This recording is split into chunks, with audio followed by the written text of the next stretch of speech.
අපි බලමු 26 වෙනි ප්‍රශ්නය. එක්තරා වස්තුවක චලිතයේ ප්‍රවේග කාල ප්‍රස්ථාරයේ රූපය දැක්වේ. ප්‍රවේග කාල ප්‍රස්ථාරය මම ඇඳලා තියෙනවා. හරි. මේකේ විස්ථාපනය තමයි අහන්නේ. එතකොට ඔයා දන්නවා ප්‍රවේග කාල ප්‍රස්ථාරයක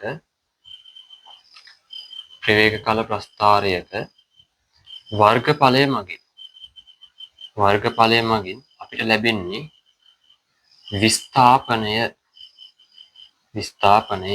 ඒතර ප්‍රවේගය සමානයි විස්ථාපන වෙනස බෙදීම කාලය කියලා අපි සමීකරණෙත් දන්නවා. අකුරු නම් චුට්ටක් වන්නම හරි විස්ථාපන වෙනස බෙදීම කාලය කියන අපි දන්න සමීකරණය. ඒතර අපෙන් අහන්නේ මොකද්ද? තප්පර 20ක් දක්වා විස්ථාපනය. මේ තප්පර 20ක් දක්වා විස්ථාපනය කියන්නේ මෙන්න මේ ටික. මෙහිම ඇවිල්ලා මෙන්න මේ ටික. මේ තියෙන්නේ මොකද්ද?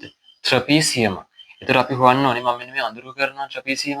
මෙන්න මේ ට්‍රපීසියම වර්ගඵලය හොයනනම් හරි. අපි බලමු ට්‍රපීසියම වර්ගඵලය හොයන්නේ කොහොමද කියලා. මතක ඇති මම හිතන්නේ මේක මම කියලා දෙන්න ඕන එකක් නෙමෙයි ට්‍රපීසියම වර්ගඵලය හොයනවා දන්නවා. මම ඒකෙන්ද එකපාරම හොයනවා. ට්‍රපීසියම වර්ගඵලය හොයන්නේ භාගයේ වැඩි කිරීම සමාන්තර පාද දෙකේ දිග එකතු කරනවා. මෙතන 10යි මෙතන 20යි. ඒක වැඩි කරනවා මේ පාද දෙක අතර තියෙන දුරේ 10යි.